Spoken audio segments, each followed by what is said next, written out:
I'm Matt Martelli. This is the Off-Road Racer Podcast, and I'm here with my good friend, Justin Von Metal. What's up, man? What's happening, man? You just made a crazy drive down here. I'm always amazed when you're like, yeah, I'll be there at 9, and I'm like, you're 10 hours away. How's the drive down here? It's always the same shit. It sucks. But, driving at night, it just makes it a whole lot easier because by the time I leave at midnight or 11 o'clock at night, I don't burn up a whole day. So that whole period of time and like 4 or 5 Red Bulls later, I'm fucking ready here to do this shit. You mean monsters? You know it. But, seriously, so, you're up in the Reno area. What's the off-road scene like up there? Are we at a safe place? It's with, Vegas to Reno is the, Star Spangled Banner of the off-road for Northern Nevada. Other than that, it's really nothing. It's just primitive. It's just primitive racing. I support a bunch of guys that actually race the smaller racing, but I try to get these guys to come over from the amateur racing series and come and race with the big boys. But a lot of guys seem to be happier no matter what organization it is. They're a big fish in a small pond. Well, it's time to be that mid-growth fish and jump in with the sharks and find out, are you a guppy or are you a shark? Yeah. And that's what I believe this new venture that you guys have gone with BITD is going to prove. It's going to prove who are the sharks and who are the guppies. It's going to separate the men from the boys. That's just the realistic fact. And if you're not willing to step up, then just keep racing your shanty little organization. I mean, honestly, we don't care. I don't care. I don't think any other bigger racers give a shit. But realistic fashion is, if you're going to get anywhere in this racing industry, you're going to have to race the new organization now. That's just the way it's going to be. Yeah. I mean, obviously, I agree. I'm biased, but you guys have, what are the other organizations? You have Vora up there. What else do you have? I think that's it. I thought there was 1 or 2 more, but regardless, there's some really good trails and trail systems and areas to ride and race up in that area. Like when you came up and we started doing some pre-running for the Reno 600, I mean, there's epic trails. I mean, it's like a combination of, I would say, like Silver State and the Mint 400 and portions of Barstow. I mean, it has, a plethora of trails and different types of terrain. I mean, it's awesome. I really wish we had a race up there. Not only that, I mean, it'd be right in my backyard and I'll have to drive 8 hours to go racing. Yeah. But it just gives a diversity of racing. I mean, Northern Nevada needs something. Hopefully at some point in time, you guys get something happening, and that'd be great. Well, we're definitely doing Vegas to Reno next year, and we're excited about that. It's the 30th anniversary, so we have a bunch of evolutions that we're going to announce with that race, which I think people will be excited about. But yeah, I mean, I when I was up there the last time with you, I really loved that area just around, just south of Reno. Just really cool, flowy roads, lots of small mountain groups. Like, it's just beautiful area, and then, I remember going like, where is the rough stuff, right? It was all really pretty smooth. You thought so? Yeah. Except for the first section, went through all the rocks. I took you in the rocks. Yeah, that was. I was like, man, there's going to be some serious carnage, and if you make one mistake, you're off that 200-foot cliff down into a ravine, and you're not getting out. Yeah, you're gonna have to wait till the race is over. But the rocking section and all that, and then other portions of it are smooth. Now, granted, I've seen I went on the course for Vegas to Reno this year. And I gotta be honest. I mean, I'm not trying to, put anybody down, but I was really disappointed. I mean, I really felt like we're just driving on a pole line road going for a Saturday night ride. I mean, hell, we should have just had the pony keg in the back and, just had some fireworks and just went at it. Yeah. It's funny because when I think about the differences between all the races, for sure, Vegas to Reno is long and flat and fast, right? Like it's a completely different race than any other race we have all year. And it's a lot of rally roads. And it is. I mean, it's definitely pushing everybody's cars to the limit due to the fact that you're going to be wide open and you're wide open for 8 hours nonstop. So of course there's going to be carnage. I heard one guy actually say to me, he's like, oh yeah, the Vegas to Reno course was worse than the Mint 400. And I'm like, bro, Smoke another one. You're out of your freaking mind. I think what a lot of people get caught up in is you get going on those long, fast, straight sections, and you're going 30 minutes, 40 minutes, and you forget there's a silt bed or there's a G out or there's something coming up that you have to like completely drop down to. Now, we talking about the Vegas to Reno course? Or are we talking about the Mint? Because Vegas Reno. There are only two sections that are smooth on the Mint 400. One is the playa. Yeah. When we come out, and the second is the paved road out of the rock quarry. Yeah. That's it. Yeah. Other than that, it sucks. Yeah. And rough. By lap 4, I want the hell out of the car. Yeah. We're actually going to go in and try and tune up where we can on the Mint course, but it's tough. I'm not holding my breath. You're full of shit. It's tough, dude. It's like we even in the past when we've done it, we got to have rain to hold it together, and so Mother Nature ultimately dictates that course. But Vegas to Reno, I was speaking of Vegas to Reno because you have these really long sections, and you kind of get lulled into being comfortable at speed.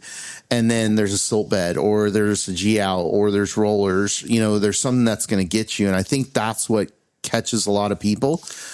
And I agree. I mean, but we took different lines. I mean, it looked like it was old course that probably hadn't been ridden in, God, I'm going to say at least 7-8 years. I mean, it's been a while. And it was it was a rhythm packed section of a single line, and it was just awesome. It would have been a hell of a lot more funner. And then we just get onto the main course, and I'm like, well, this is freaking boring. Sure. Yeah, there's all sorts of options out in that area. I mean, leading into one of the races that I'm excited about, the Silver State race this year will be out of Tonopah, and there's just a ton of good stuff over there that we can use. A few years back, we did the Cloverleaf with Casey, and I remember her like kind of getting to the last day and being ready to be home, but realizing like that, I think it was the last loop that we did that was the funnest one, right? So, there's a ton of good race course out in that area. I mean, either way, getting you guys involved and we get the organization up to, mid-state of Nevada to northern Nevada, it's going to be awesome. I mean, the possibilities are endless. Yeah, no, Nevada has a lot of OHV land that we can use. And, for you up in that area, do you have an area or a loop that's your favorite one to go ride on? I have a private marked 100-mile course that we test on. And then outside my track or outside my shop, we have a track. So it's roughly about 5 miles at a 4% grade, and it's all the really hard quartz and granite and single trail and decomposed granite. So we run the cars really hard up them to see basically, how good the suspension is going to be, how good the belts are going to hold temperatures. So we've got a selection. We've got one section where there's just giant whoops. They're bigger. They're actually bigger and packed tighter than Barstow, Maine, and it's gnarly. I mean, you go at 65 miles an hour and you're just packing them and bottoming out all the way through. If you let off, you're going to endo. So it's full commitment. Nice. Yeah. I mean, talk a little bit too about your business. I mean, you are one of the few people that has an off-road shop up in that area. So you service and build cars for other people. Yeah. So when I first got into this industry, it was kind of like one of those things of you're hanging around with your brothers and your friends and they're like, hey, let's build a race car. It'll be fun. Sure. I'm building the race car, nobody else. So I outsourced a bunch of companies at first and just found out, we just had nothing but problems and I'm always redoing the work. So I said, screw it. I'm going to open up my own shop. And after starting winning race after race after race and championship after championship, you kind of figure out the game. And with my background of actually working for the factory race teams, I implement that exact same motto into us building race cars. And not only do our race cars win with our drivers, but the cars actually stay together and they don't break because we only use the best products in the market. I mean, you'd be surprised and you see the evolution of the aftermarket parts industry getting larger and larger and larger. Yeah. Super ATV is one of our main sponsors and the products that they're coming out with is just unbelievable. And we don't use, and I personally don't use anything else but the best because that's the only way we're going to win. And that's how I really believe it because I have full confidence in every product we make. I mean, that's one of the things that I think is important and that I like about you is that you're one of those shops where you're racing. So, you're, figuring things out on your race program that then you're turning around and giving to your clients and going like, hey, we're not going to run this because I had a problem with this, or, you need to upgrade this piece of gear because, this is what you need for your race program. So just having somebody that's actually going out and spending their own time and money racing and then bringing that knowledge to a client is huge. Yeah, we use every portion of logistics too. I mean, we sit and plan, and we've figured out over the years what products work and what don't work. So, and yeah, we're a secret about certain products that we use because we don't want to give that advantage out. But specific racers that are in a different class than I am, absolutely, we give them everything that we can. And there's enough products out there, but not every product works, and not every builder knows how to build a car. It's that same saying, a baker says, oh, I've been baking cakes and cupcakes for 30 years. Well, it doesn't mean that you're always knowing what the hell you're doing. How many championships have you won, and how many races have you won? Between my motocross industry and supercross industry wins, helping all these factory teams. I mean, I've got a compiled of over 38 national titles, and, three national Triple Crown titles with you guys alone. Yeah. Was looking. And I mean, the thing about, that I would stress about the titles that you've won with us, they've been on the roughest courses. It's interesting now to, creating this relationship with Best in the Desert and looking very hard at the race courses and going like, okay, if you raced with us last year and you did Parker's not a rough course, but it's a high speed course. And it's realistically, it's a logistics course because you've got to know the right lines to pick to keep your speed and momentum to win these races. But Mint's rough, and then Barstow, of course, is rough, right? But so being able to hold those championships, there's no driving around, right? And that's one thing. I got to admit, I kind of miss Barstow. We've won it 3 years in a row. We've won 3 Mint 400s with you guys. We've won 1 Parker. But we've always been on the podium, and luckily that's just it. Honestly, the strategy's been because I get in the car and I realistically know, okay, this is the car I have, and this is the speed I've got to maintain to keep this win and keep the car together. How much do you think your moto background has to do with having success in UTVs? Oh, I'd say 100%. Yeah. Having that factory experience. And I'm not the only one. I talked to Chris Blaze, and me and Chris Blaze both come from a moto background, and we both have the discipline of, the onset of when we worked for the factory race teams. We know what it takes to win a championship. We know the sacrifices. We know the time, the hours, and the amount of R&D that we have to do to make a championship happen. Right. And we follow those same rules, and I implement the same rules of what I was taught, and I know Chris does, and anybody else who's worked for the factory teams, we all implement because that's how we were taught, and it's proven. I mean, we're very successful at what we do.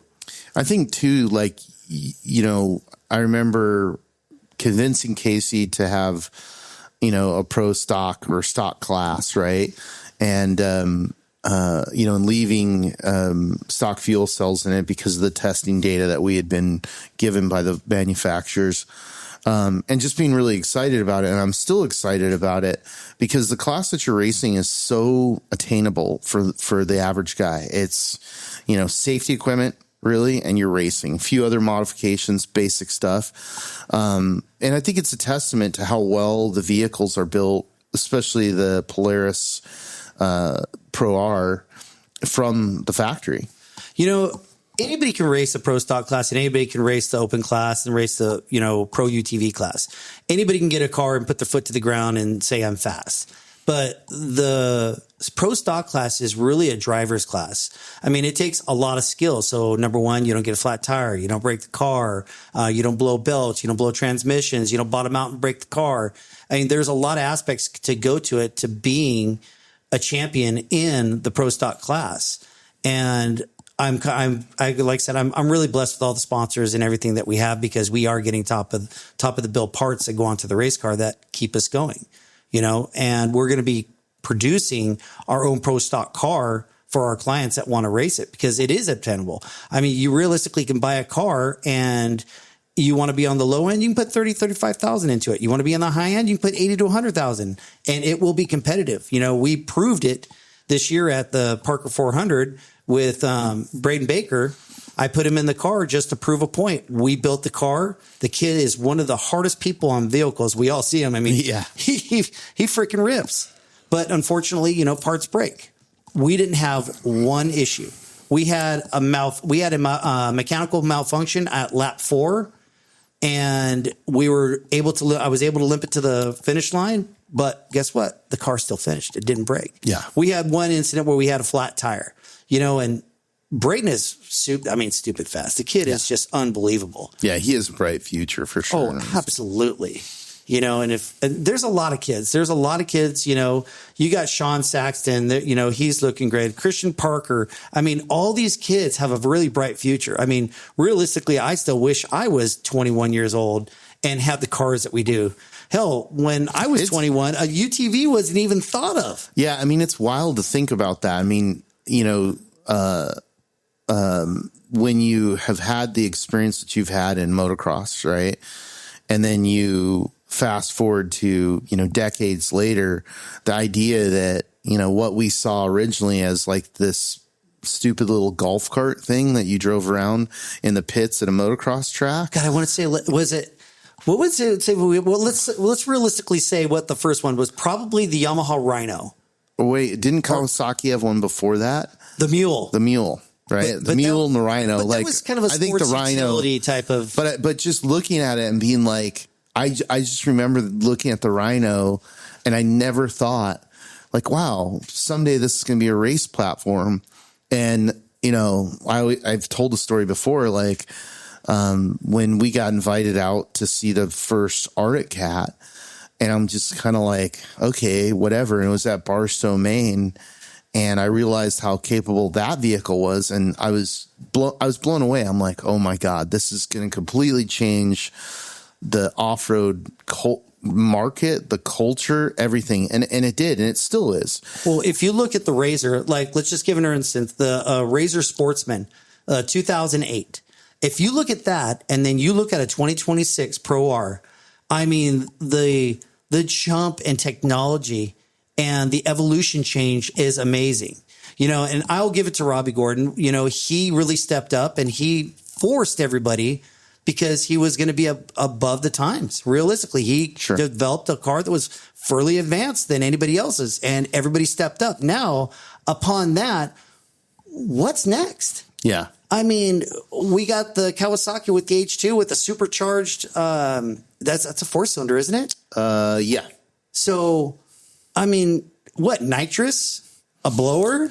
I think just a freaking rocket behind your damn car. I mean, how much further are we going to go? It's a V6? Well, it's a good question. Is like because again, knowing the evolution of off-road vehicles, you know, at the top of that food chain, there's a class 1 car, right? So the top of that food chain is essentially would be a 4-wheel drive class 1 car that outputs, you know, similar horsepower to an unlimited truck. So you have 1,000 horsepower vehicle that is 4-wheel drive in an open wheel buggy format. And, you know, can that compete with the unlimited trucks, and can that, you know, become the new next thing? Well, if we look at the evolution of all this, okay, so let's go back to, like, let's say 94, 97 in that era, where the Hearst came out with the 2-wheel drive F-150 trophy trucks. Well, I think what's important, though, is to talk about the entire history of off-road racing prior to that was dominated by buggies. Oh yeah, class 1s, yes. like Corky's class 1. Yeah, I mean, dude, those guys were unstoppable. Yeah, and then it came into the 2-wheel drive trophy truck. Then we go 4-wheel drive trophy truck. Now we have all-wheel drive class 1 cars, and still the UTVs are evolving to be. I mean, it's going to happen. Yeah, we're going to have a side-by-side that is going to overall, rather a score race or a race here in the States. It's going to happen. Yeah, we'll see. I mean, it's an interesting,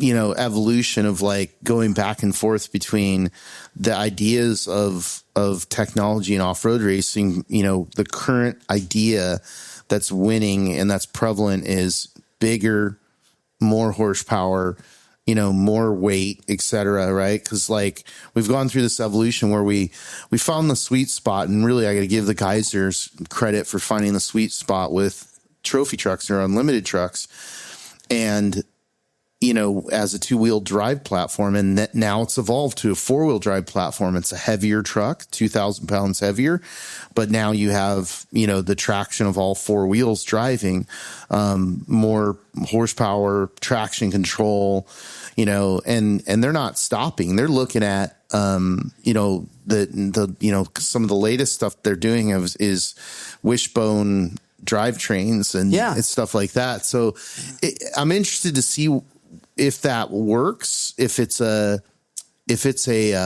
benefit, because we're right at that point where, how do you make them go faster? How do you make them more reliable? How do you add more? Like, how can you make it any better? So I was having this exact same talk with Brett King yesterday, and we were talking about exactly this, the evolution of how everything's going. And for guys like myself, will probably never leave the pro stock class because I have no business being in this open class because I financially can't compete, and neither can a lot of guys. I mean, we're talking. So I think let me jump in there, because I think that's a very important topic. Like we just announced our classes, and we got some people giving us flack about the amount of classes that we have, right? And part of it is affordability. The other part of it is, the vehicles that are coming to us, right? So right now in the racing space, we have some NA vehicles still, right? But we've got still quite a few pro turbos, right? Right. Then you have the R class, which, if you show up in a RS1, where are they going to go? Yeah. So, we have, is the car NA? Is it turboed? Correct. I mean, but like even the Pro R class, like what you're in, it's a whole thing of like, what does it do? Where does it go? Right. And so now you have the Maverick R and the Polaris R, all connected. Right. And so you've got to, give those people a fair place to race so they're not getting walked on. Yeah. And it's a sore subject, and it's a hard subject. I mean, you guys got a lot of work to do on this. Yeah. I think we're arrived at a place where it's, we've got the class structure correct. So that there's no one vehicle that's dominant per se, but, that's an ongoing thing. I mean, like the Kawasaki, we don't know. We think that right now that car fits in the R class. I think that's where it belongs currently. But, that car could come out and, do better than all the other cars, and we'd have to make an adjustment. That's where, when we stipulated these rules for the pro stock class, is the fact of stock arms, stock suspension, only aftermarket shocks, and keeping everything to a minimum, because that keeps everybody on an even playing ground. Yeah. No matter what, it really does. Because you get guys with the Mav R that are going, oh, well, our suspension's not that good and the arms break. Well, do have an advantage. You have an automatic where I still got a CVT. So there's a hurdle for that. Okay. I still got to worry about belts. I got to worry about a primary, a secondary exploding. You don't. Right. You got to worry about your arms. Guess what? You just got to back off the throttle. Right. You know what? And if you really need to go that fast, step up to the next class. Yeah. Another portion I believe is that these guys just come out of nowhere, and rather, Joe Schmo can go over and rent a Brenthal truck and go out and race. Yeah. With no racing background whatsoever. Now, and I'm using this as an example, is that in the motocross industry, to become a pro, you have to prove that you have a racing background and that you were successful at that racing background before you could even become a pro, because you would have to get your pro license. And then you jump into the pro, you jumping into Thunderdome and seeing what you really got right now, whether you're a guppy or you're a shark. And in the pro class with all the real drivers, I mean, we're all going for it. Right. We really are. And that is a concern I have, is that just anybody can just jump in and be like, oh yeah, yesterday I was driving, a tractor trailer truck, and today I went and bought a Pro R and did these modifications. I'm going to go race the Unlimited race, or I'm going to race the Met 400 in Pro class. I think I agree. I mean, I think that, there's evolution still to be made with that, but that's both the strength and a weakness of our sport, right? Yeah, I get it. It's one of those things where it's like, do I think it's smart to allow a random dude to hop into a Unlimited truck for his first race? I don't think that's smart, right? I think that guy should take his time to get up to that level, right? But on the flip side, when it comes to UTVs, like if I were going to start racing from day one, I would definitely race. I'd race the sportsman stock class, right? And that's what I believe. If you come into the sport, you should start out in the sportsman class. Yeah. Now, listen, if you come and you wax everybody and you top 10 it, absolutely, you're kicked up. You're bumped. I think you need a year, 2 years, 3 years just to learn racecraft, right? I'd say a year, definitely a year of spending the time in the sportsman class. If you've never raced before, or you've gone to these other smaller racing organizations and you've done well there, then there's, proof that you've been a racer. Sure. Compared to, I'm a weekend warrior. I went out and bought a Pro R or a Mav R and I'm coming out to race. Right. It's not the fact of their safety. I'm worried about my safety and all my other racer safeties and the spectator safety. Right. Because how does this guy know what to do if he gets out of control in a set of whoops or in a corner, or he, hits a G out super hard and he loses control? 90% of us all know what to do, especially if we're going to swap out. We know how to control the vehicle to regain control. Right. These guys don't have it. They're going to wad up. They can hurt themselves or other people. And that's just my biggest concern. And I know these matters will get addressed at some certain time. I was talking to Brian Folks about this and putting us all, 4-10 deep wide, and, him explaining exactly, and you explaining how we're going to do this. I feel a little safer about it, but my biggest Laughlin. Laughlin. So that's a concern that I have is, number one, getting inexperienced guys out there, everybody trying to rush the corner, because it happens. Sure. I raced moto it for years, and I'm sure everybody watches AMA Supercross or the Outdoor D Nations or the Outdoor Motocross, and they see coming right off the line, everybody gets to the first corner. What happens? Yeah, everybody wads up. Yeah. No, and we were talking earlier about our experience with UTV World Championship is, we learned from that of like, hey, we've got to, shape the entry of the start and the first couple corners where it's not, what works used to be, which is like, hey, we're going to send everybody into a hairpin. Good luck. Right. Like that's not good for anybody. We want people to get out on course, have a good start, get out on course, and really start battling. And I think that the format of Laughlin, I'm really excited about it because I know you like longer races, and I personally prefer longer races. And as a racer, I'm not a fan of that particular course. But man, like the action's awesome. You get a lot of door to door, passing and so on and so forth. So it's great for spectating. It's great for racing. And I think it's a little bit of a pressure cooker for racers to learn quickly. Whereas, in longer races, you might not get a pass the entire race. You could go, 100, 200 miles and you're like, all right, well, I saw dust. I never got a pass on anybody. What's my time say? Right. Right. Whereas, that's going to happen in Laughlin, right? Oh, I'm sure there's going to be, a lot of banging for sure. I guarantee there's going to be a lot of banging. I'm excited for it. I've never done it before. I've never raced Laughlin.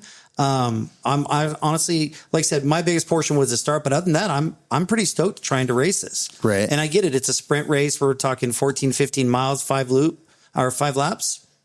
It's kind of just it's a sprint race. It's a chip shot. So yeah. 2 days of racing, we'll just have to wait and see what happens. Yeah. I know for me personally, all I have to do is start the race and my championship's locked in. I'm done for the year, which I'm stoked. We worked hard. We worked hard this year. Yeah, no, it's good. I think, it's funny because that track comes apart quite a bit and it gets rough and rutted. And, so people look at it and they're like, oh, it's sand, it's easy. And I think that what happens is people tend to overdrive on that particular course because there's a lot more intensity, right? Well, versus like desert racing is really interesting because it's this like, you have these lulls and these peaks and these, you know, these lulls where you're like super intense and then it's super mellow for a long time. And then it's super intense and then it's super mellow for a long time. And then it's like, it has a different rhythm. It'll be intense and intense and intense and then it'll mellow out. Right. Well, I think like looking at the track itself, I know that there's going to be mass amount of braking bumps, a mass amount of acceleration bumps. The ruts in the corners are going to be insane. I mean, I'm assuming there's probably going to be, 120 UTVs going out on the course at one time. It's going to be gnarly. Yeah. It's definitely going to be gnarly. Yeah. I'm excited for it. I'm excited. There's a whole group of racers that, you know, really haven't raced on that course, you know, because of, we haven't raced back there, our side of it since Worlds, right? So, and a lot of people love that course. It's funny, you know, a lot of people love Laughlin in general because you've got hotels right there, restaurants, like the logistics are really easy. And you don't have to do, you know, you don't have to have chase support. There's one hot pit and that's it. So yeah, I'm like I said, Matt, I think it's going to be fun. Yeah. I'm excited for it. So for you, what's your favorite race of the year? What's the one that you're like, okay. You know, honestly, my favorite is the Mint 400. And second behind that is going to be Barstow. Yeah. Because they're just gnarly races. I mean, trust me, I get in the car, I get pissed off, I punch the steering wheel, I'm screaming, I'm yelling because the car is not doing what I want it to do. Right. You know, on lap 1 and 2, it did exactly what I wanted to do. And then somehow we have fatigue at lap 3 and the track's getting rougher and beaten harder. And it's just, these races really do separate the men from the boys. I mean, to win the Mint 400 and to win Barstow is an accomplishment and a feat all by itself. It's very hard to do.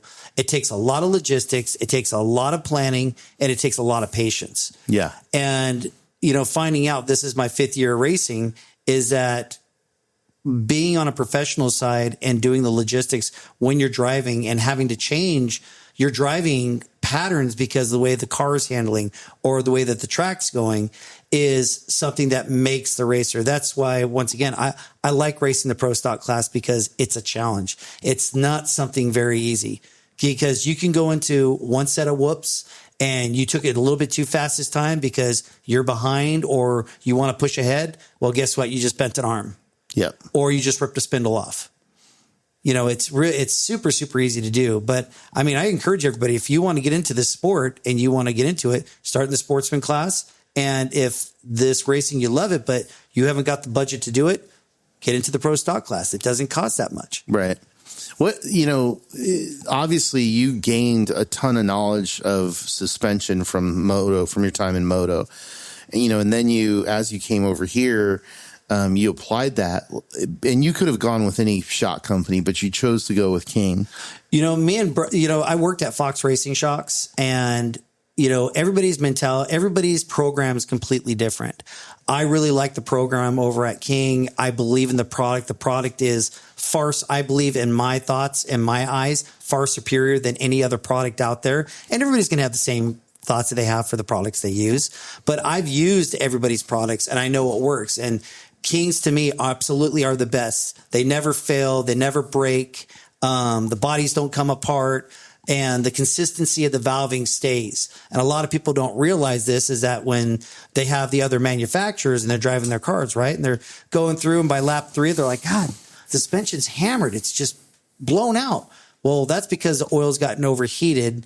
And number 2, chances are your shims, they're actually called valves, but your shims or your valves are not heat treated.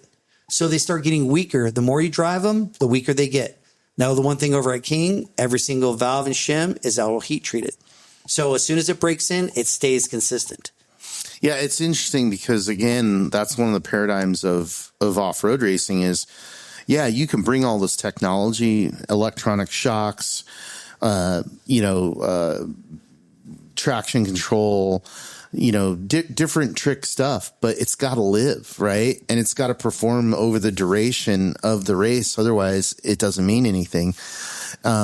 So, that's one thing, basically that you're saying is that King's built a product that, is able to survive the brutality of off-road racing the entire race, not just, last for lap one. The evolution that we're seeing of the suspension and the links and everything to that aspect of everything being computer controlled. In my younger years, I hung around Roger Mears and I used to ask him a bunch of questions. And the one simple factor he always gave me, look, keep it simple, stupid. The less things we have to worry about breaking, the greater chances we have of finishing the race and doing well.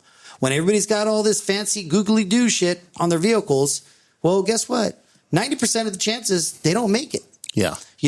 Like if you look at the factory cars, everybody thinks that, you're going to go buy a factory car now and you're going to get everything that the big pros have. That's not necessarily the case. You're going to have to pay for it. And I honestly don't know, even though I'm a support driver for Factory Polaris, I don't know of exactly what they're giving on those race cars. I know that when I worked for the factories, we had the A product. A product was in-house product only. Nobody gets that. Doesn't matter how much money you have. You're never going to get it because you're never going to beat the factory. It is in their DNA to keep everything in-house and to win, win, win. Sure. Now, they're good support drivers. Now, generally, you would think you'd get the B stuff. No. Their B stuff is 2 years ago's product, and they keep that as a backup. Right. That's not evolved out to anybody as well. You may get the C or D stuff, but that's going to be the consistency of it. Right. And you've got technology that was rather first introduced, and there's absolutely no reason for the factory team to use it anymore, or now they kicked it up a little bit so that they know that their support drivers are going to do well. Well, I think it's not only that, but setup is really key, right? Prep is everything. It really is. So that's the thing. I mean, obviously you have an advantage because of your experience in moto setting up suspension, right? That transfers to UTV racing. But for most guys out there and even regular consumers, right? Like, go to somebody like, the Shock Pros guys or one of those groups and get your vehicle set up. It'll make it completely different car. Oh, absolutely. And I think to your question about Fox, Fox has in-house support for racing, and they go out and test, and just like King does, and they go out and test and help people set their vehicles up, and they share data. It's super important, and it's all about getting the data. Yep. Data is the most important thing. Now, like I said, both companies make great products. Like I said, I drive the King car for Brett King because I believe in the product. I think it's absolutely the best thing out there. Right. And like I said, everybody has their own opinion. I'm not trying to shun anybody's suspension. It's just what I use and what I believe in. Sure. And, like I said, I have a great rapport with Brett King and the whole crew over there. I absolutely love those guys. And to be honest, I'll never leave them. Right. I'm 100% King loyal. Yeah. What other, you running BFG tires? What other products are you running? So we run BFG, we run Diodynamics. The great thing is that we've been able to, Warren Wenches is really getting into the off-road racing. Of course, KOH Ultra 4, they're a big product. They're starting to get more and more into the desert racing side. So, I have Justin over at Warren helping us out. Cool. I have Craig and Paul over at Diodynamics. Once again, I think they're one of the brightest lights. Yeah. They're great products. It's a secret that nobody knows about. It really is. You see most of the guys, they have 4 or 5 lights in the front. We run 2 pillar lights, and that's all we need to run. Yeah. Because they're that bright. We never run out of light. We have Real Truck. Real Truck is a accessory company. They're starting getting into the products as well. We use Method. Of course, BFG tires, they're the best. King shocks. Super ATV products. You know what? Talk about those products. Let me tell you what. It's a gem secret that nobody knows about. We work really, really hand in hand, and there's a few of us racers that do. They've got tires that work really good, and the one secret is the new Assault axle, the 223. It's amazing. Now, most guys that when you go race, I mean, generally all of us, we replace everything every single time we race. Yeah. Axles, brakes, hubs, wheels, tires, not so much wheels, but, belts, CVTs, transmissions, like 3 or 4 races, diffs every other race. I mean, it's quite extensive. The great thing about the Super ATV products is that they are getting to be race ready. Right. They realistically are. A lot of guys will say, oh, well, we put them on them and I blew them in 50 miles. Well, once again, you may know how to bake a cake. Doesn't mean you know how to, bake it right.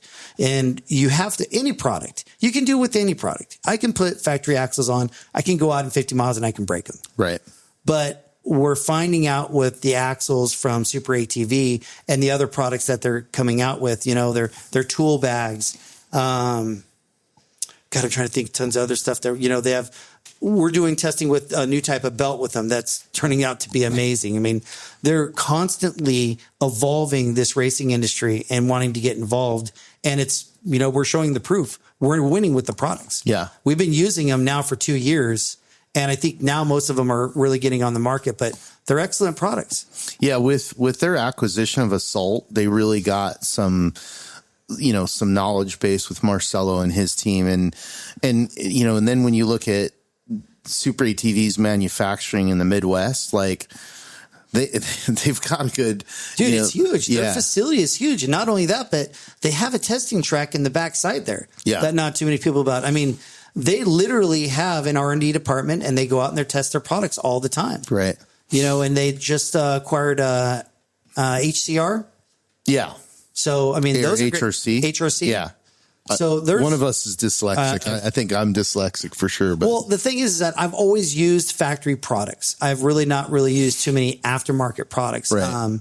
One of them that I was a big fan, especially for our Turbo S, believe it or not, was Wolfpack UTV. Right. His suspension components on our Turbo S were just amazing. We never had a problem with them. Yeah, the Merrills are they broke a lot of stuff, right? Yeah. So they knew what was going to break and they fixed it, It's the same thing with Chuck over at what is that, CMI Machining? Mm-hmm. He makes great products too. And like I said, we've done enough testing and trial and error to figure out what products work and what products don't. Yeah. So if you see the products on our car, trust me, they work. We win with them and we use them. And I think that, back to what we were talking about your shop, I think that's one of the advantages is like, there's a handful of guys that are doing something similar in different areas of Nevada, California, Arizona, where they're racing and they're getting their package dialed in. And when a customer walks in, they're telling the customer, like, here's the package that's going to work for you. Because otherwise, especially if you don't have the experience, you're chasing the dragon. Oh, yeah. I see it all the time where, people think that, they know better than everybody else and they come in and it's just like race after race after race. They're just breaking. And that's one thing I'd stress to people that come into race is make sure, you have enough budget and you focus enough on the prep and the vehicle so that you're not broken in the desert, because there's a point, and I've seen it on every level. I've seen it with, unlimited trucks, trophy trucks, class 1 cars, UTVs where people, get into it a year, 2 years, and they're just getting their asses kicked. And it stops being fun, And it does, because you're spending the money, 4 and 5 times over, and you're still getting the same result. You're not. Well, you're spending the money to break in the desert. Yeah. Right. And that's no fun. Yeah. And I said this about logistics, and logistics are more of a thing in Baja than they are in the U.S., but there still are some logistics in the U.S. races, in particular in Vegas to Reno, where it's like, you can't have a problem here, right? And if you need something here, you're SOL, so you've got to know and understand that stuff and spend the money and the time, because, what are you here to do? Yes, have a successful race, get to the finish line, but have that whole experience. That's what's fun. What's not fun is, being stuck at you're spending the same money, being stuck 30 miles in, to Vegas to Reno because, you didn't test, or you had a crappy product or you're like, oh, these guys gave me money, so I ran their tires, and we just put them on, and we haven't even tested them yet. We made it 30 miles, and now we have two flats. Yeah, I remember I was at Vegas Reno one year, and it was a UTV, and they had gone with a lesser known brand that was unproven. And they came rolling in to where I was shooting, and they had two rear flats, right? And I'm like, that's weird. I wonder why they didn't stop and change those flats, right? Because I assumed they had two on the rack. They had already gone through the two on the rack. So they had four flats in like less than 100 miles. And that's I was telling these guys, I'm like, you just went through the easy section. The harder section is coming up, right? Oh, dude. I mean, the 400, I mean, I saw those guys, by the way, they had two more tires, and they made it. They didn't even, I don't think they made it halfway, because I think they had a total of 6 flats that they had gotten. And so they literally had to stop the race. They went around trying to borrow wheels, and then they ran into the wheel pattern thing. And they had to stop their race because they didn't have enough tires. And that's such a bummer. You work so hard to spend all this money to get there, and you don't do the timing and the testing. I mean, that's what's important to us. I mean, any professional racer, we all spend the time to do the testing. I mean, I'm not even going to lie. I mean, I'm so jealous of Chris Blaze because he's in his car almost every day. Yeah. He tests and tests and tests more than anybody I know. Yeah. And I really wish I had the time to do that. I mean, like, honestly, Matt, I get into my car maybe 4 or 5 times a year. Yeah. Unless we're testing suspension. Like this year, I developed a whole new valving setup inside the Kings, and it's worked out really, really good now. So I think we have a really great setup. I'm really excited to try it at Laughlin and see how everything does. If not, if it works good there, I think it'll work great at the Mint. I think this coming year at the Mint, we should probably be able to make a really heavy statement of what a Pro Stock car can do. Let's talk about the Mint, right? Do we run the course backwards? What would you want? What's your ideal Mint? We ran it backwards last year, right? No, it's been the same way for 3 years. Yeah, it sucks. Yeah. Let's go. We should be going back the other way. I thought we're trying to help out the turtles or something, or trying to make the land nice and even. It's not dude, it's just no rain. It's like when it rains, then a lot of that stuff gets filled in and it holds together. Like this last year, really the last 2 years, but this last year we had 0 rain out there. I know they've been getting rain recently, but that's still not going to help us by the time we get to March. Oh yeah, well, I think it'll be dried up, but it'll be gone. No, because basically what happens is, Mother Nature is our best tool, and it's also our biggest fight in off-road racing. Isn't that what you said? That pretty much if we get the rain, it washes all the sand back into the track, and kind of like it not only does that, but it allows some of the vegetation within the dirt to grow, and for the topsoil to return and hold together, right? Uh-huh. Otherwise, what happens is when we continually run a course, it turns into silt and rock, right? And you get like the back section of the Mint where it's like all these rollers, it's just rock. Dude, I'm telling you, everything after Gonzo is like the freaking worst. It is like there's a couple really fun sections, but that first section, as you leave Gonzo, yeah, and you go all the way up to the top there, and then you chicane through, you come down that rock line, and then you start getting ready to come up the Beer Bottle Pass. Yeah. That's fun, but that portion when you leave Gonzo is like it sucks. Yeah, are you talking about the Fox Proving Ground way? No. That's not. Honestly, I don't think that's that bad. I mean, right after you get Fox Proving Grounds, before you get to the concrete plant, it's a long stretch of whoops. And actually, I like driving through whoops. I really do, and I like riding through all the tight technical areas and rock areas. That's where I make up most of my time because I being the dirt bike, I just know how to pick a good line. And that section, I don't know why, for the love of God, and I know everybody's going to agree with me, as soon as you leave the last pit, and that's Gonzo, yeah, it sucks. Yeah. It's the freaking worst. Yeah, like I said, we're gonna go out and mellow out what we can. There's some of that stuff though, like I don't believe you. Like I don't believe you. Like thumpers is thumpers. It is what it is, right? Change. But the play is not going to change. The front section that runs Proving Ground's not going to change. No, but the area past the Fox Proving Grounds, like somebody was asking us about that. And I'm like, have you ever gotten out and looked at what's there? And they're like, no. And they said, it's really square. And I go, do you know why it's really square? Do you know this? That used to be Las Vegas Boulevard. Oh, really? Yeah. So there's still chunks of concrete and, and chunks asphalt of in there? asphalt embedded in that. Right.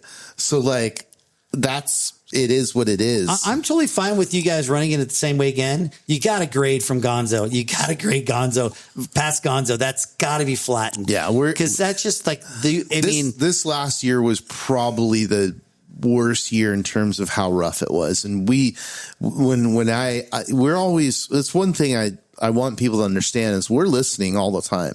We're always listening. No, you're not. Yeah, absolutely. We are. You're not. And we're looking at stuff and we're like, okay, we don't want this to turn into a race where it's only about survival, right? Like we want it to be rough, but we want it to be competitive. I honestly think you and Killian are just sitting there just going rock, paper, scissors, rock, paper, scissors. Dude.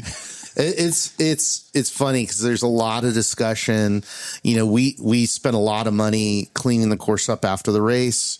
Like there's a lot of work that goes into it. And then, the other thing that people have to remember is like every day there are people out there in UTVs and motorcycles and ATVs doing tours. So, as much as we beat that course up, that's not the main part of the shooting gallery. I mean, we all know for all of us that are veterans now have raced the Mint 400, 3 or 4 times. I pretty much know the course by heart. Yeah. I don't go out there and get the pre-run or anything because I know it.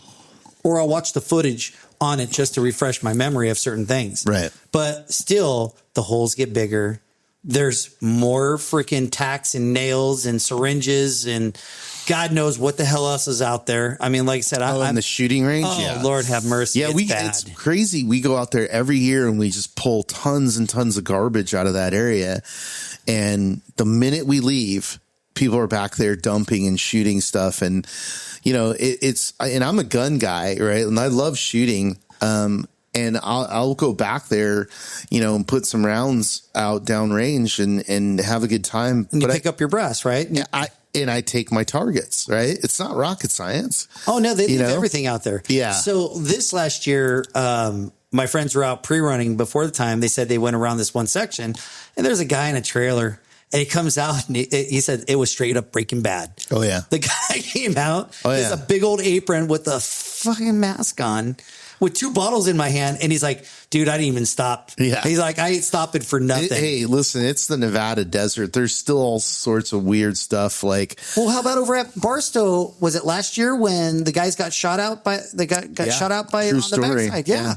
There was some, tweaker out there that had made a camp and started popping rounds at Killian and Johnny Jr. And if anybody knows Johnny Jr., dude, this guy is like Cro-Magnantine. This guy's huge. Like this is not a guy that you want to tangle with. If you're going to shoot at him, you better shoot at his head. You better hit him and kill him.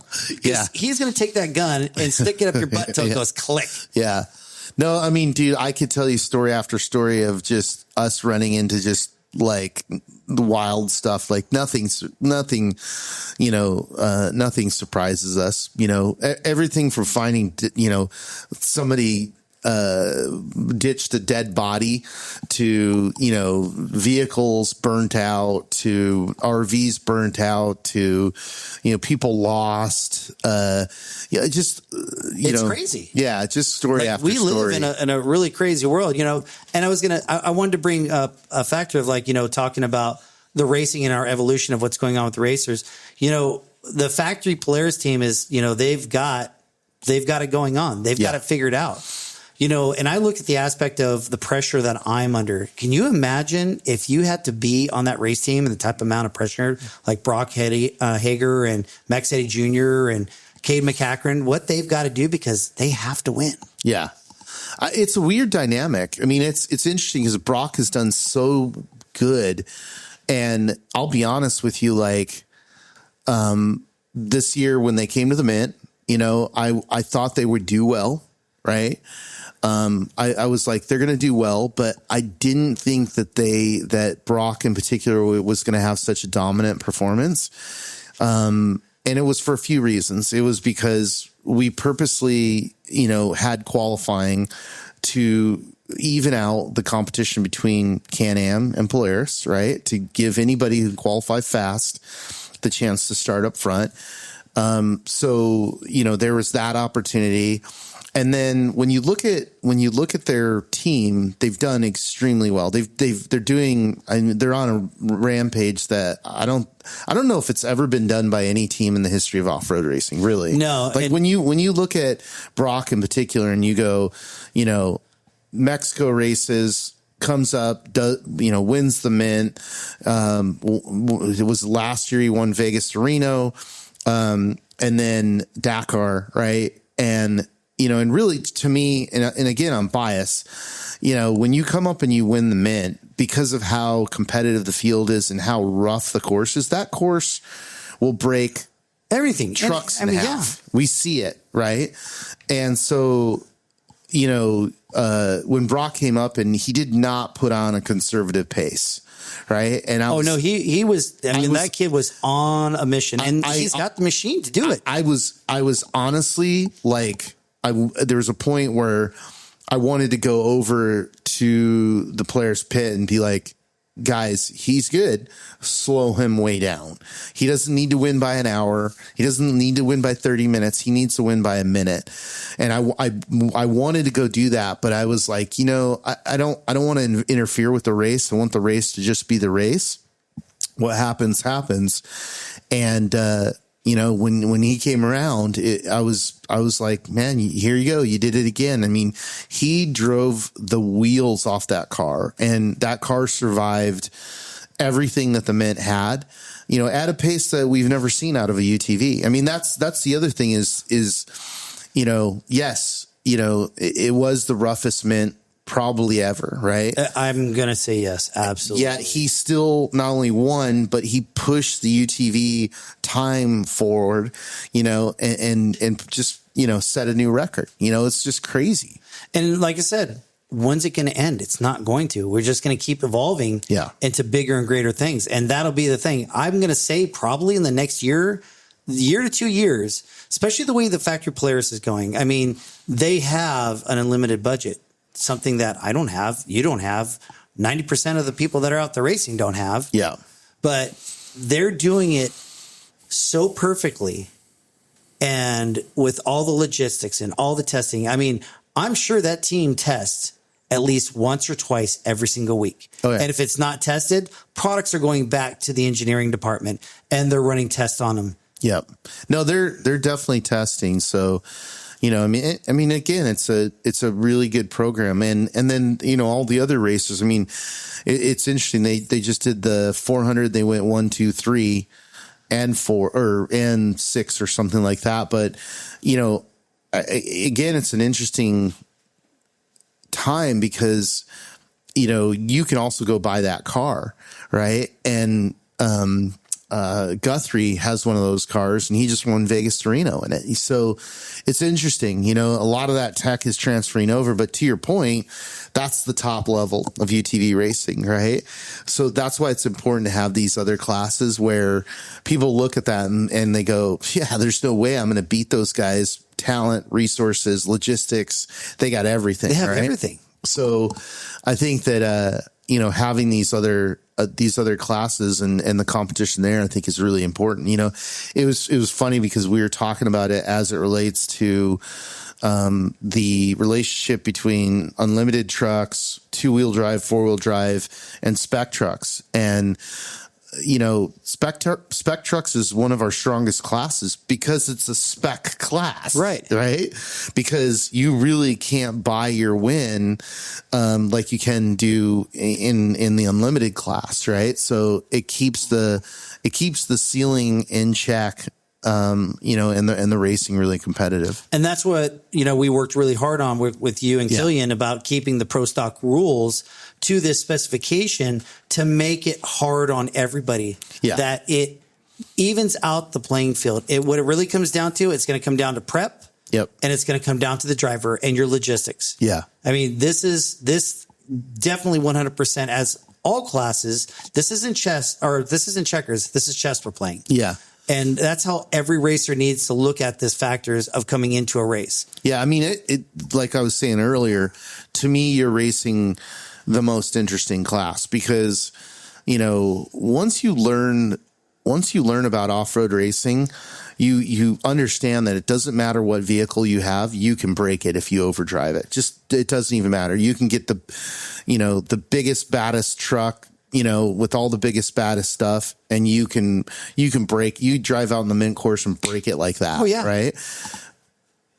But you can have, a piece of equipment that's a lot more delicate. Like I'll just use class 11 as an example of like, man, you have to drive those cars for what they are. If you overdrive them, you're going to break. Oh yeah. Right. And that's true really of every class. So I think that's the cool thing about Pro Stock is that it's a really fast class. Right.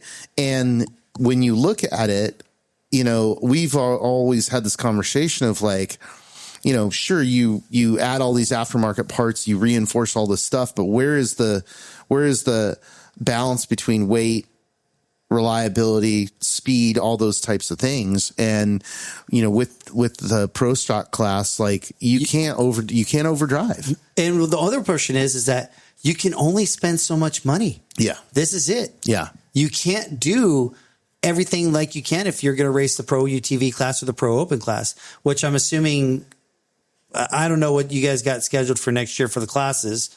But I know that you guys are trying to work it out now where there won't be an open class or it's just going to be a combined class. I don't know. There's a lot to it. It's the exact same thing of saying, oh, well, there was a lot of classes in motocross as well. Yeah. You had beginner, novice, intermediate, and pro. Yeah.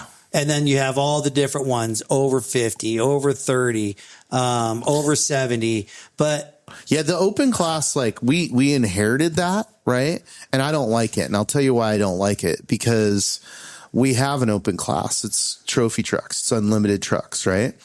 If you want to outspend everybody, and you have that budget, go for it, right? But UTVs, the reason why UTVs are successful is they're attainable.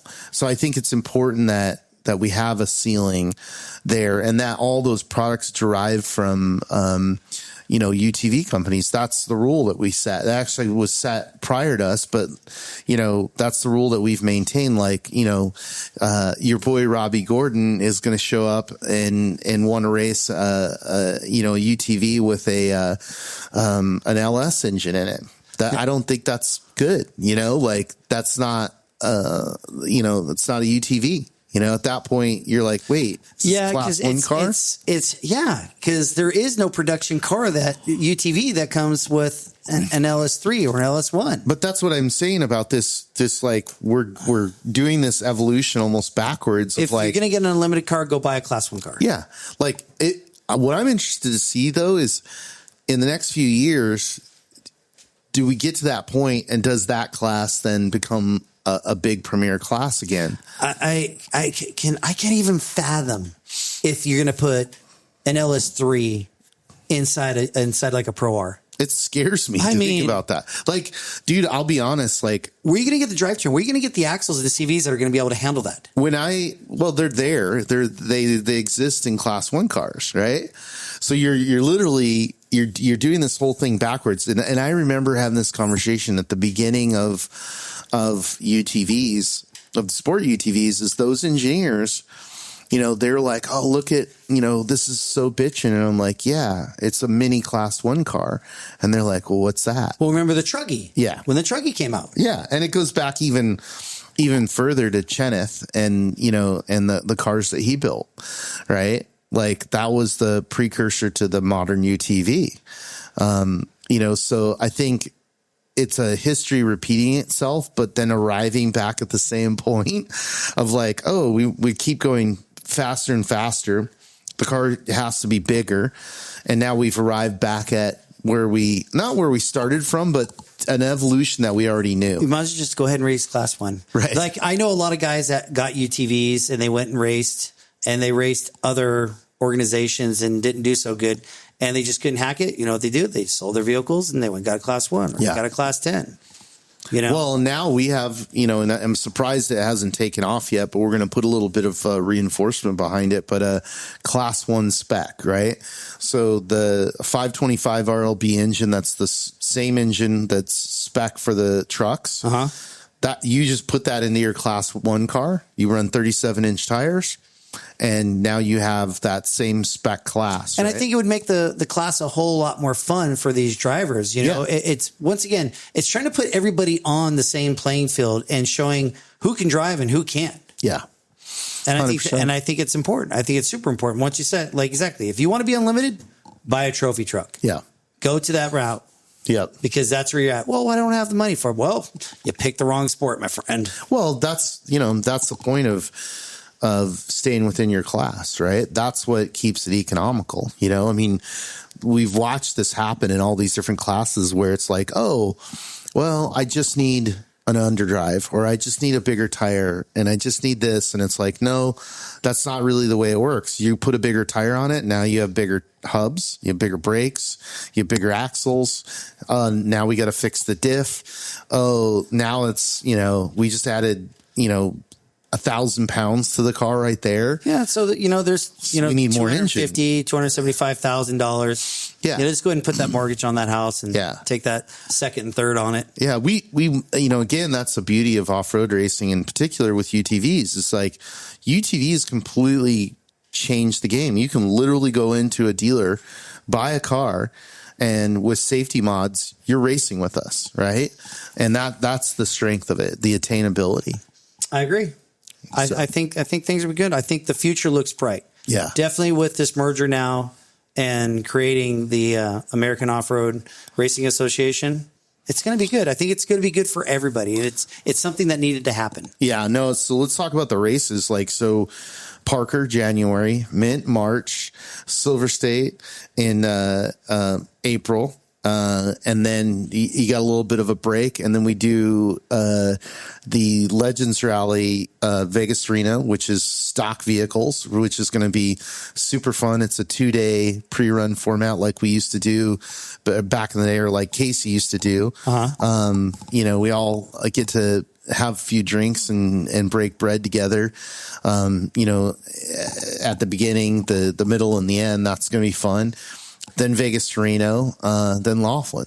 You know, that's 5 races. You get double points for Silver State, and then you get one race that you can throw away, you know, if you have a bad race. So are we going to, is the Triple Crown still going to be implemented next year? No, it'll be just the points championship. Just the points championship. American Off-Road Racing. So this is going to be the last year for the Triple Crown. Yep.